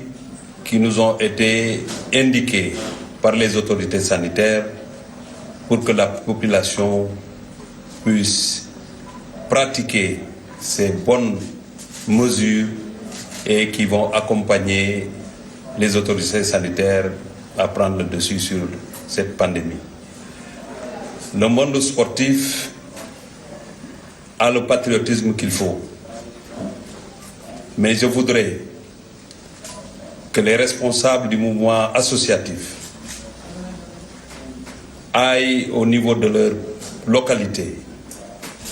Il y a des comités autour des préfets, des sous-préfets, pour que les autorités sanitaires au niveau local puissent être accompagnées efficacement pour la sensibilisation, et je suis sûr que si cette sensibilisation est pratiquée, on fera face à cette pandémie. kon mbokk yi maa ngi leen di nuyu di engager le mouvement sportif, le mouvement navétane, pour que fépp fu ñu nekk ñëpp xam nañ ne sport fépp la am ci village yi ak quartier yi ñu dem ci weti autorité sanitaire yi ànd ak ñoom nangoo sensibiliser te xam ne bu ñu sensibiliser doomu aadama yi ñu doxee li autorité sanitaire yi wax dina doon lu am solo ci xeex bi nga xamante ne moom la ñuy xeex li nga xamante ne mooy jàngoro maa ngi leen di engagé ñoom ñëpp ci xeex boobu ñu jàppale leen ñu bañati ko def sax xeexu wax ci rajo nii rek wala ci télé waaye ñu def ko xeexu quartier xeexu village waxtaan ak nit ñi ñu moytu li nga xamante mooy dajaloo yi te lépp loo xamante ne waa Kër Docteur wax nañu ko ci jëm ci cet gi ñu doxe ko loolu dina am solo ci xeex bi nga xamante ne moom la Sénégal di xeex contre épidémie bi jërëjëf. mu nekkoon ministre Matar Ba mel na ni kon déclaration yi jeex na ñaari déclaration la woon Awa mu bàyyi la nga jëli Abdoulaye Diop. allo. allo waaw soxna Awa. waaw kon Abdoulaye Diop lu ñu mën a tënkee ci yooyee déclaration gannaaw sax suivre nañ ko en direct mais mën nga ci dikkaat. mu nekk mën naa ko doore ak nouvelle bu neex bi di juróomi patients yi nga xamante ni amoon nañu kii bi ñu daal di wér muy ñetti patients yi nga xamante ni daal di nañuy wér mu nekk tout tànk bi nga xamante ni soxna Awa amoon na ñaari at ñu déclaré woon ko positif 14 mars ak jabar ak ku góor ki jëkkër ak jabar yi nga xamante ni ñoom déclaré woon nañ leen positif ñetti ak ñeenti fan ci weeru mars kon ñetti ñooñu wér nañ ba war a génn léegi nag li ci am mooy ñaari cas positif la ñu am tey jii di ay cas importé ginnaaw 22 tests yi nga xamante ni Institut Pasteur daal di ne koy yónnee Sénégal kon ñu jàpp ne ci jamono ji ñuy artoo amoon nañ 38 cas yi nga xamante ne déclaré woon nañ leen ñett yi wér nañ mu des fanweer ak ñett yi ñi nga xamante ni ñoo nekk sous traitement loolu lañ mën a jàpp jamono ji fii ci ministère de la santé ñu wax rek ni ministère des sports moom it daal dina yëkkati ay kàddu ñaax ASC yi nga xamante ne ñoo nekk ci koñ yi mën a sóob seen loxo ci sensibilisation bi jëm ci prévention ñeel lii di Covid-19 soxna Awa Mbaye. jërëjëf kon Abdoulaye Diop ci ministère de la santé moom moo ñu fa toogaloon jëlal ñu déclaration bi en direct kon Macoumba Beye tey cas yi dafa mel ni wàññeeku na ndax démb limoon nañu juróom tey nee nañu ñaari cas bu ñuy qualifié nee nañu c'est des cas importés maanaam dañu koo jéggaani ci wolof kon mën nañu wax ne xawmuñu ba xam nag tendance bi dafay wàccam déet comme jàngoro ji xamuñu nan lay dikkee que nan lay demee parce que spécialistes yi ñoom ñoo ko wax ab virus la boo xamante ne mutation la kon kenn xamagu ko ñu laaj borom xam-xam bi xanaa ki nekk ci ligne bi professeur Tandakha Ndiaye Dièye ma nga nekk ci université Cheikh Anta Diop bu Dakar di immunologue professeur. awa ñu ngi lay nuyu. maa ngi leen di gërëm leen sant leen nuyu yéen tamit waa agriculteurs yëpp. déjà yow noo gisee tey li nga xamante ne moom mooy bilan bi ñaari cas la ñu ne ñaari ce sont des cas importés. waaw bilan bi moom bilan bu baax la ndax ñaari cas sur ci ñaar fukki nit. loolu mais lu baax la. day wone rek liggéey bi nga xamante ni moom la. cellule bi nga xamante ni ministère de la santé moom la ëmb liggéey bi ñu def liggéey bu rafet la waaye nag di wax ni loolu mais bettuñu wax na waa Sénégal ndax ñu xarañ ñoo fi nekk te boobu ba tey daal ñëpp ngi jàpp ci mbir mi pour jéem a xool nan lañ ko mën a saafara nan lañ ko mën a fexe ba nga xamante ni dañuy permettre ba du mën a sore. professeur si loolu tey nee nañu am na ñetti nit ñoo xamante ne wér nañu di tout tànk bi am ñaari at ak itam ki nga xamante ne moom moo ko indi woon fii ci Sénégal ak soxnaam ñu daal di nemmeeku ne daanaka dinañ leen enterrer lu tolloog lu mu yées fukki fan ndax loolu doy na ngir ñu mën a wax ne nit ki maanaam wér na gannaaw yow loolu moom mooy sa xam-xam. waaw loolu moom wax dëgg yàlla comme ni ñu wax léegi comme jàngar bu bees la. dafa am na lu bari loo xamante ni xamaguñ ko ci. donc xam nga te dëkk bu nekk da nga am sa particularité maanaam daal loo xamante ni moom moo gën a moom moo gën a nekk sa askan. fi mu nekk nii ñu ngi jàngat lu bari ci mbir mi mais li mu dimb temps bi diir bu mu def diir boobu xel mën na koo nangu. mais xam nga lu tax xel mën na ko nangu c'est que xam nga symptômes yi dafa am nu muy ñëwee. te symptômes yi dafay ñëwee ay ñëwin yu bare ñëw bu mu ñëw rek dafa am nu ñu koy war a faje am na yoo xamante ni dañu gën a graaw que yeneen yi comme ay pneumonie yooyu am na yoo xamante bu fa ñëwee vraiment il faut ñu defal ci assistance respiratoire jàppale la pour nga mën a génn ci nga mën sole benn ñaar bi mooy aussi am na ñoo xamante ni dafa am jàngoro bu ñu am boo xamante ni dafa yàgg ci ñoom maanaam ay maladie chronique xam nga ñooñu dañuy gën a sonn. ñi donc loolu moo tax ñetti patients yooyu nga xamante ni wér nañu Sénégal yëpp daan ci jàng lu bare waaye Afrique yi daan ci jàng lu bare te weesoogul ba ci kanam daan ci xam lu loolu li ñu xamagum léegi. professeur ci wàllum ñàkk bi nag maanaam vaccin bi ñuy wax ndax yow am nga ci yaakaar ndax yow ci sa xam-xam ci la bokk ndax si jamono yi ñu ngi wax ay réew yu bari ñu ngi xëccoo li nga xamante ne moom mooy essai bi test bi yow maanaam est-ce que am nga ci espoir. am naa ci espoir lu bare. ndax dafa am lu tax. lu tax li tax moom mooy xam nga jàngoro bu bees la benn xam nga ñu xamuñu ko bu baax a baax. musuñu daal moo tax bi mu dalee dafa xaw a métti ci ñun donc ñun amuñoon benn immunité boo xamante ni am nañ ko avant loolu wóoraguñu ndax gëstu yi ñëw dañ ci wax lu leer waaye li ci gën a neex aussi ci loolu yëpp aussi li nga xamante ni mooy nga xam moo ñu gën a joxe yaakaar mooy patients yi ñu jotagum am yëpp ci àdduna bi ci bare buñ leen xoolee dañuy mën a am bâtiment ay anticorps maanaam ay produit yoo xamante ni ñoo koy defar suñu yaram. ay soldats yoo xamante ni dañuy aar ñun. loolu nag dafa fekk ni soldats yi ñuy aar noonu yu baax lañ ci am aussi naam am na yoo xamante ni baaxuñu trop noonu du ñu jàpp lu bari waaye am na yoo xamante ni maanaam. dañuy neutraliser virus bi maanaam dañ koy téye ku baax nga xam ne daañu ko mën a rey.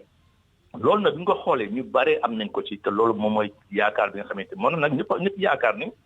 bu feebar bi kon fii lekk diir dina dellu ginnaaw. voilà dina delloo bu fekkente ni ñun am nañu loolu yëpp ci soldat yooyu ci ak suñu yaram. nga xamante ni mën nañu aar kon nag war nañu am espoir maanaam yaakaar ni war nañu mën a créer benn soldat boo xamante ni dañuy mën a aar suñu biir bakkan. loolu nag moom moo tax ba nga xamante ni léegi ñëpp a ngi xëccoo di daw ci mbirum ñu vaccin ndax xam na ni mbirum vaccin boobu mooy solution bi nga xamante ni moo mën a gën ci solution yi ndax moo ñuy permettre ñu mën a aar nit ñi lu yàgg. kon jërëjëf professeur Tandakha Ndiaye Dièye di immunologue fële ci université Cheikh Anta Diop bu Ndakaaru ñu koy jaajëfal Macoumba Beye ndax yenn saa yi sax di ngeen ko dégg ci émission bonne santé li tamit di occasion ñu jaajëfal borom xam-xam yi nga xamante ne ñu ngi ñëw RFM ak ci groupe Futur Média di séddoo seen xam-xam ak askan wi ndax dañu ko soxla. jërëjëf professeur. maa ngi gërëm di leen sant yéen ñëpp. merci beaucoup. ñu wéy awa ak Mouhamed Diop mooy sunu naataango ba nekk Gànnaar Mouhamed ñu ngi lay nuyu.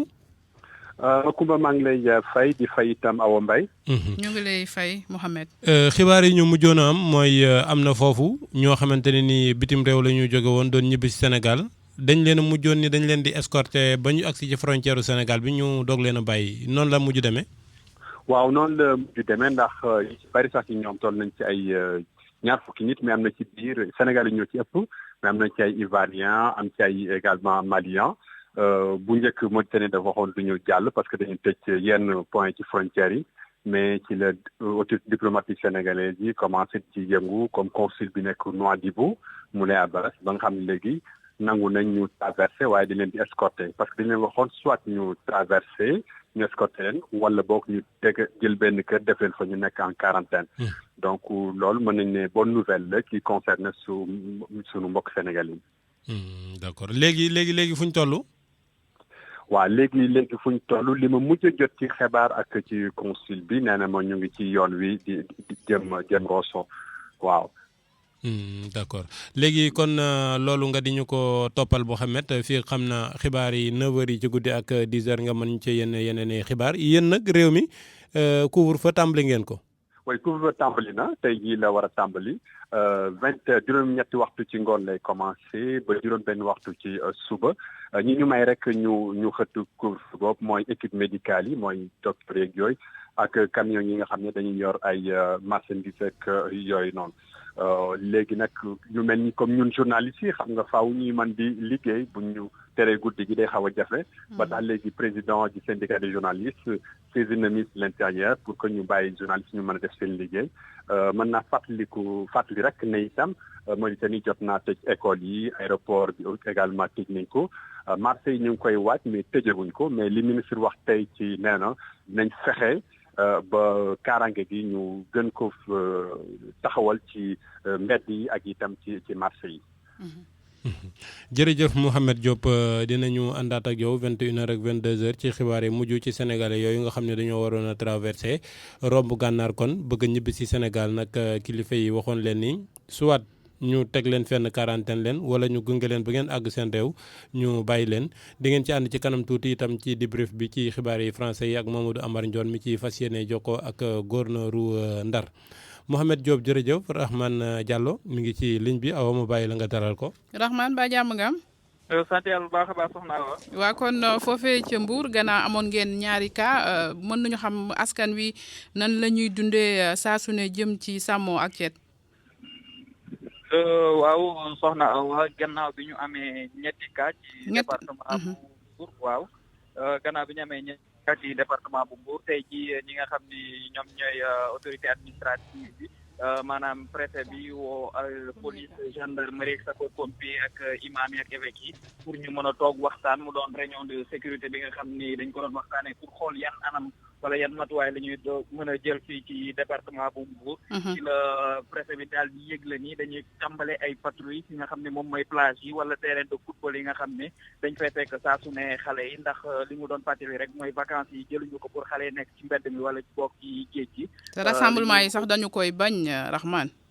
waaw loolu moo tax mu ne dañuy renforcer patrouille yi fii ci département bi waaye tamit mu yokk xamle ni li nga xam ne moom mooy restaurant yi ak quai de pêche bi ñu ko tëj waaye dafa am ay dispositifs yi nga xam ne dañ ko fay teg maanaam ñu teg li nga xam ne moom mooy dañuy raxas seeni loxo ak tamit utiliser li nga xam ne moom mooy gel alcoolique yi ci loolu tamit mu xam le ni restaurant yi nga xam ne ñoom ñoo fi nekk dañ leen di wax rek lu jëm ci seeni plat yi ak dispositif bi ñu daal di koy xoolaat léegi dañuy fexe ba nga xam ni nombre bi dugg ci bërëb yooyu dañ koy limiter te tamit am na ci waxtaan boobu ay imam yi nga xam ne teewoon nañ ko ñoom tam ñu xam le ni lu jëm ci jumaa yi dinañ ko ajandi fii ci département bu Mbour. gannaaw kon bi nga demee ci service yi ak yenn bërëb yi nan nga gisee askan wi ci sàmmook set gi ndax médecins yi wax nañu ko loolu moom mooy première mesure efficace ci lépp loo gis. waaw ci service yi am na ci yenn service yi nga xam ni respecté nañ ko am na ci tamit yenn service yi nga xam ni respecté guñu ko ci loolu sax ñeneen ñi ñoom dañuy jàpp ni ndax mesure de sécurité client ak li ni mel dañuy xaw a compliqué canaliser dañuy naqari canaliser ñoom sax ñu fas yéene tëj seeni recette yi loolu rek ngir wane ni feebar bi toll na fenn fi nga xam ne doy na waar lool te recette bi nga xam ne jot nañ ko tëj ñi nga xam ne ñoom ñooy liggéeykat yu fa nekk rawatina ñi nga xam ñoom ñooy journalier yi fi mu ne nii ñoom tam ñu ñuy jéem a wax ni ay jafe-jafe yu tar la ñuy jànkoonteel ndax wóor na leen ni weer bi bu dee dina metti ci ñoom lool ndax du ñu am koppar bi nga xam ni moom la ñuy yoree seeni kër donc lii di feebar bi commencé na am conséquence ci yenn secteurs yi secteur bu mel ni secteur tourisme bi mu ne nii moo ci gën a sonn rawatina ñi nga xam ni ñoom ay journalier jërëjëf Abdourahmane Macoumba Beye xanaa ñu dem seeti Jo Diop wala Seydina Alioune. nañu Jo may tuuti ñu jël Seydina Alioune Boli sëñ Boli ñu ngi lay nuyu. waaw maa leen di nuyu. ndax yaa ngi doon ànd ak ñun ci point bi ministère doon joxe. tout à fait. yow jàngat ban nga ci njëkk am tey jii 2 cas positifs ak 3 guéris. waaw bon c'est noonu lay doxee rek yi jamono yëpp ay di nga am ay nouveaux cas et puis. des cas yoo xam ne tamit dañuy sorti guéri maintenant man sama message tey su ma seetloo lii xew temps yi yëpp mooy ne franchement toll nañu foo xam ne nag léegi il faut que ñu planifier ci scénario du pire waaw jot na fi nga xam ne maanaam yow fanweeri cas yi daal buñ ci excès rek war nañoo gën a nàmmaat lu ñu koy waxee sax. lu tax nga ni ñu def kon scénario du pire mooy laaj aw bi rek. waaw mooy maanaam c'est parce que problème bi du nombre de cas yi problème bi dafa gën a global. lan la comportement yi la wala. comportement yi c'est-à-dire que ñun suñu sociologie bi nu mu bindoo malgré li xew ni yëpp. on a vu tous ces 48 heures là aussi débats yi fi am c'est des débats yoo xam ne c'est surréaliste dans un contexte tel que celui que nous vivons ay dinañu dem julli jeeg julli ji war nañoo tëj lii ñu tëj lii nangam bon man pour man société bu mel noonu fu mu toll nii autorité dañu war a jël seen responsabilité ñu planifier le pire des cas et puis comme ni ñu koy waxee c'est-à-dire il vaut mieux se préparer pour rien et bien sûr quand rien ne se passe c'est pas grave ay moyens financiers la ñuy perte yooyu. yow loo xalaat Seydina Boli maanaam ñu tere boo xamante ne dafay jógee ci kaw ñu ne lii daal par force nit ñi dinañ ci topp. waaw mais dafa mel ni loolu moo mënul antu ci dëkk bi man dama mel ni. bon c'est compliqué. waaw c'est compliqué quoi. interdiction yi kay tere nañ ko ba pare. mais pourquoi malgré le fait que ni interdire nañu regroupement yi encore aujourd'hui ñu ngi discuter ndax ñii naan dinañu regrouper par force ñii naan duñu regrouper wu. kon daal yow répression xanaa ni France daf génnee ay police ak gendarmerie ak militaire ñu génn daal wax ak nit ñi. soo déggee planifier scénario du pire. dinañu toll foo xam ne de toute façon mbedd yi doo fa gis doomu aadama civil c'est-à-dire tu verras que des gendarmes des policiers et l'armée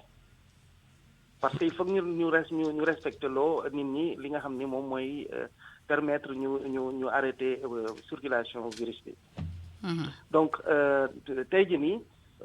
suñu société à partir du moment où ñun Sénégalais on n'est pas capable vraiment de se rendre compte que ni situation bi dafa grave heure bi dafa grave boo xam ne. naatable de fi mu ne moom amatul naatable moom. ah mais man loolu ma jaaxal de soxna Awa c'est-à-dire que waxtaan yi ñuy discussion mooy dégg temps yi démb barki démb ak tey. je me dis mais fan la ñu nekk c'est-à-dire man su ma xoolee li xew France mais du tiit rek laay wax damay tiit ba. mais est-ce que itam àgg nañ fi France àggoon. non problème bi mooy wax naa ko nee naa leen pandémie kenn xamul kenn mënu la wax fi la une semaine mënuñ la wax sax ndax ni Sénégal cas yi fa lay yem. on sait jamais c'est-à-dire y a daw ca ba ngay ami tàng. n'est-ce pas mais loolu c'est-à-dire da ngay prévoir lu pire qui peut le plus peut le moins da ngay prévoir le pire comme ça dara bañ laa bett. parce que yow xam nga sa société nu muy fonctionner finalement. donc kon Macoumba dégg nañu ki nga xamante ne moom mooy Seydina Alioune Boli xam-xama màcc ci wàllum gestion urgence complexe nee na fii nga xamante ne fa la mbir yi toll am nañu lu toll ci fanweeri cas ak lu topp jël nañu ay dogal samedi la woon jiitu réew mi ko jël waaye nee na boo génnee ci mbedd mi ak di déglu nit ñi ci mbénjaay yi dafa mel ni daanaka kenn topp ko loolu nag faaw ñu jël ci beneen pexe. mais monsieur Boli. bu ñu xoolee ba tey comme ni Awa doon wax léegi 2 cas positifs yi nga xam ne ñoo ci dolleeku waat ay cas importé la. waaw léegi loolu mooy suñu point d'entrée yi même bu fekkee ni day surveillance bi dafa fonctionner ñuy jàpp leen. mais man côté boobu cas importé yooyu noonu taxuñu maa sax gën a tiit parce que bu fekkee ni. voilà teel nañ leen gis teel nañ leen jàpp ñooñu mun nañ leen isoler rapidement nga xam ni duñu contaminé mais Macoumba on a actuellement ay contamination communautaire yu feeñ. te deuxième.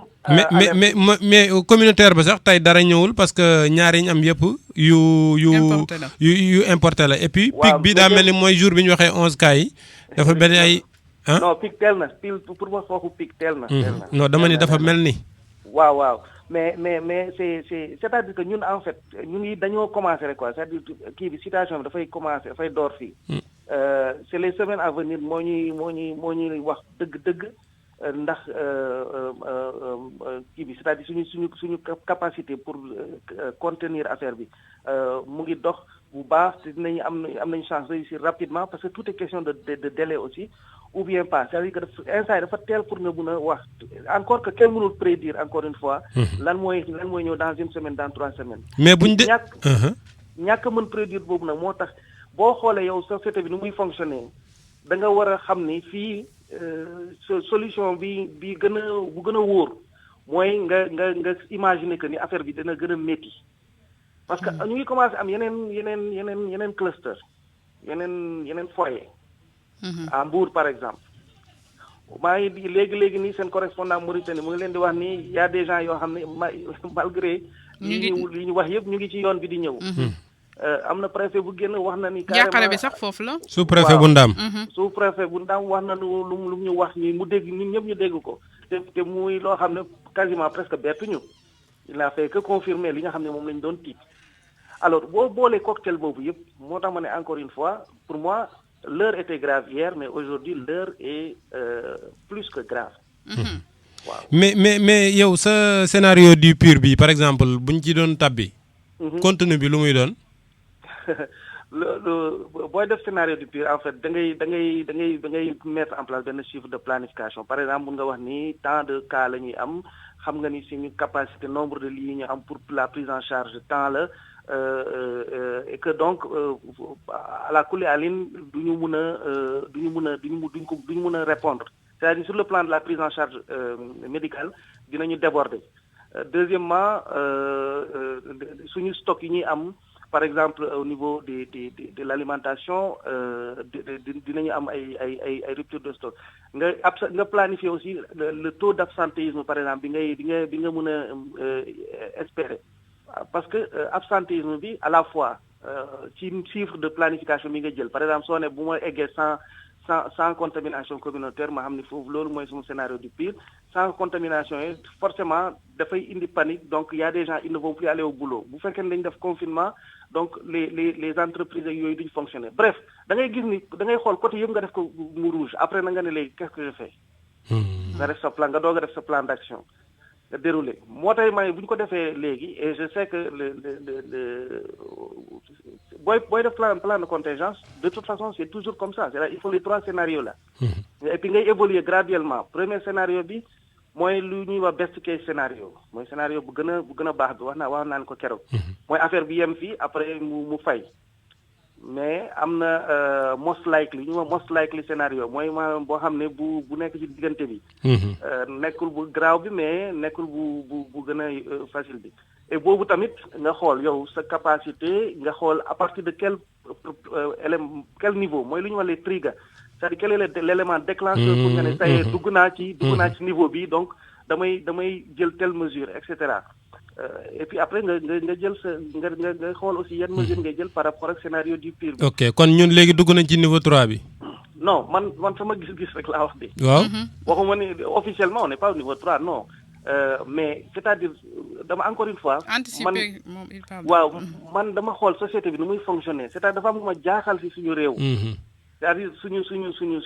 encore une fois ñu waxaat ko suñu ñàkk ormal kaddu médecin yi ñàkk ormal kaddu kilifa yi ci bépp boor parce que yenn discussion yi dafay wone rek ni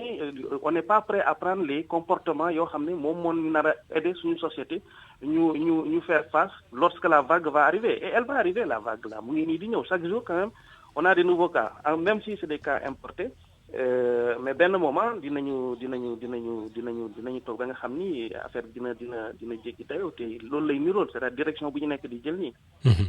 mais bon pour dellusiwaat rek ci mbiri deux positifs importés yi bu ñu xamoon ba xam ay tubaab la ñoom ay nit ñu ñuul est-ce que du gën. wow loolu dañuy permettre juste ñu mun a peut-être ñun rassurer wu. Et puis surtout de se dire que ni bi ñu eggee bu fekkee ni par exemple ay nit la yoo xam ne dañoo dëkk ci yenn conditions yeeg yooyu nombre de personnes contacts yi nga xam ne am nañ ko et cetera et le fait que ñun ñu xam ni contact yooyu yëpp d'ores et déjà identifié nañ leen et puis ñu ngi leen di commencer di suivre loolu c'est rassurant et man ci sama xalaat ni riposte bi di fonctionner Sénégal depuis début ba léegi le fait que ñu communiquer déjà que y a ces 2 cas importés ça veut dire que ni mesures yooyu jël nañ ko ala kulli alin. non damaa bëgg li may wax mooy li ñu doon wax keroog rek est-ce que par exemple wax ni barab sangam lañ nekk fii lañ jógee ak wax ni 2 importés rek yem ci lan moo ci gën pour nit ñi. non loolu gis nga communication des risques dafa compliqué il faut pas faire affoler les gens il faut pas faire peur aux gens bu fekkee ni da nga gis ni yow instant yi boo waxee wax jooju. dafay contre-productif maanaam yow bu dee da nga doon jéem a avertir nit ñi pour ñu gën a farlu fagaru mais bu fekkee ne wax ji dafa nar a indi le contraire da ngay def attention si ni ñu koy waxee donc man je comprends aussi difficulté bu ministère bi am pour mun a egg ci yenn détails yi. li gën instant yi nii li gën ci suñu société bi pour man. am na seen yenn confrères ma ko doon wax démb man nee naa leen man de ni ma gisee sénégalais muy fonctionner. je pense que parfois aussi xaw leen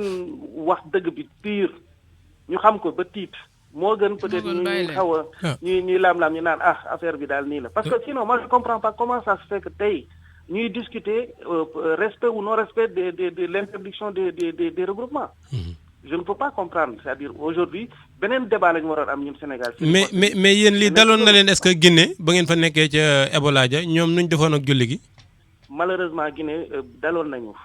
nañu pendant et puis dafa grave parce que daf ñu dal at ak lu topp mais comme ni ñu koy waxee quand on n'écoute pas les messages de prévention. On finira par écouter le message du virus lui-même. soit nga déglu message yi nga appliqué wala virus bi moo lay fekk ci ngay fekk. ñu fëgg la yoo xam ne après non c'est Guinée ak Sierra Leone Libéria c'est exactement comme ça que ça s'est passé. Congo bii nii yaa fi ñu nekkoon dans le nord Kivu plus de une centaine de groupes armés yoo xam ne dañoo encercler communauté yi nga xam ne Ebola bi fa la doon jëli. dañ leen wax na ñu bàyyi les acteurs de la riposte ñu dugg ci communauté ñu bañ comme mais benn instant bu ñu demee ba gis ni virus bi mu ngi def ay dégâts yu énorme mais là c'est ñoom sax ñoo lay mujjee woo Guinée finalement ñoom communauté yi ñi nga xam ne ñoo doon attaqué équipe de riposte yi ñoom ñoo ñu mujjee di woo pour ñu ñëw wàllu leen. mais c'était trop tard malheureusement. mais ci wàllu julli gi par exemple naan nañ ko état bi wala communauté yi géré woon ba nit ñi wàññi ko. wàllu julli bi. non ba épidémie bi jeex ba Ebola bi jeex foofu les gens n'ont pas arrêté d'aller prier xam nga lu tax. gis nga il faut nga xool nature virus bi gis nga virus bi contagiosité nu muy contaminer d'une personne à l'autre loolu dafa am solo quoi parce que Ebola mooy il faut nga am contact ak fluide ku feebar xam nga fii nii bi par exemple coronavirus bi le Covid 19. nit mun na am feebar bi du am sax symptôme. mu ñëw wàll la mun na dem julli ji jumaat nekk sa wet ngeen julli mu wàll la ko mais bu doon Ebola la Ebola. boo nekkee mbëru non Ebola mbër bu am 150 kilos def 2 mètres bu la xasee ba dugg rek. bu la duggee daan la non daan la da ngay nekk par terre mënoo bouger. ok donc finalement Ebola mooy loo xam ne. nu muy fonctionner d'ailleurs tant que symptôme commencé wul ci Ebola tant que amagul symptôme munoo contaminer keneen. mais Covid 19 bi da ngay contaminer alors que amoo benn symptôme. léeg-léeg la kon moo gën a bonati. non nu muy létalité bi du benn. waaw non létalité Ebola kay maar day im si. waaw Ebola des fois mun na yéeg ba 60 plus de 90%. mais bii nii ñu ngi laam-laame léegi entre 3 et 5%. donc ça veut dire que ñu muy daaneel. ñu muy rey pour dire les mots carrément c'est pas beaucoup soo ko seetloo par rapport ak ñi muy song mais loolu n'empêche man li ma gis mooy conséquences socio-économiques yu Covid 19 bi def mais loolu dina après bi ñu paree dinañ def ay évaluation pour xool impact réel bi c'est-à-dire nit yi ci jot a dee réellement est-ce que c'est 3% ou 5% parce que tey jii nii. xam naa en fait booli xam naa yooyu yëpp après si ay recherche lay mujjee parce que li nga xamante ne moom mooy Covid 19 bi. lépp ci étape recherche la donc xam naa le processus une fois terminé. daañu xam réellement li nga xamante ne moom mooy virus bi ni muy muté à chaque fois. ak itam li nga xamante ne fa lay mujjee ak gars yi ñu lay jaajëfal Seydina Alioune Boly ci disponibilité bi. merci beaucoup jërëjëf. kon xam naa kon ñu jox dig daje ëllëg incha allah. ñu xaar la incha allah. waaw kon ñu dem ba Bawol jokkoog Mouhamed Jo Diop Makumba. Mouhamed allo Mouhamed. dafa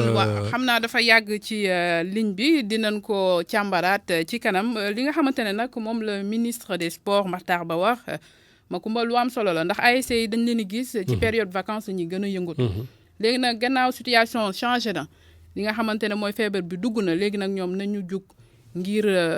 yóbbu seen doole feneen di dugg ci askan wi gannaaw ñoom buñ ne au niveau communautaire nit ñi dañ leen a xam parce que dañuy jaxasoo. kon koñ boo xamante ne nit ñi xam nañ la gox boo xamante ne nit ñi xam nañ la boo demee wax fa nit ñi dinañ la déglu kon bu ñu toog rek gannaaw sport amul ndax activité yu bari kon dañu ko dakkal jëm ci rassemblement ñoom itam nañu jariñ feneen. ASC yi nag doon lim bu takku Makumba bi. looloo tax nag parce que ñoom seen liñ man ak fi ñu daj. bëriwul ay kuréel yoo xam ne daj nañ ko. lu dëkk tuuti am na équipe bu nawetaan wala ku ca bokk koo xamante ne nii laale na ci nawetaan wala mu doon ci arbitre yi football kat yi seetaanikat yi kooka danga koy mën a jot. li tax nga koy mën a jot nag mooy tax ba. ginnaaw bi moom moomu moo war a mën a dem jëli message bi ñëw indi leen ko ñoom ñi nga xam ne ñoom la dëkkal muy ci village bi gën a ndaw nga xam ne mën naa doon sax benn kër wala ñaari kër di jàll ci quartier yi nga xamante ne ni ay quartier yu mag la ñu am seen équipe bu nawetaan joueurs yeeg dirigeants yeeg supporters yi ñoom ñëpp kenn ku nekk war a mën a porter message bi buñ ko defee rek dina gën a yaatu te ñu bañ koo bàyyee médias yi rek donte ñoom mën nañu egg foo xamante ne ni fu sori lay doon mais yaakaar naa seen rôle bu am solo la ci mën a doon aw xam naa boo moytuwul xam naa fi ne nii waxtu mi ñuy dab te dañoo jëloon itam waxtu jàmbur am nañu ay publicité ak i communiqué yoo xam ne war nañ ko jàllale su fekkee mënuñu jotaat Jo Diop rek kon nga tëj ñu tàggoo ba suba ak jàmm kon dafa mel ni Mouhamed Jo Diop dafa jàpp ci weneen wàll ba waaye peut-être ëllëg daañu jokkoo ak moom ndax xam nga ne foofu mu féete ci Bawol moom mooy premier foyer infectieux xam naa tey bu duggoon sax Makumba dinañ ko laaj ci nouvelle yi ndax ñetti cas yi nga xamante ne foofu la féete woon wér na di ab nouvelle bu neex kon ñuy jox dig daje ñi nga xamante ne ñoom ñooy mbokki auditeurs yi ëllëg 17-18 Awa Mbaye Makumba Bey ñu bàyyi leen nag li des ci programme bi ak Ami Soumaré. Jeudi 19 mars 2020, il est 18h à Melepe à Mabo, c'est dans le département de Birkilane, le journal.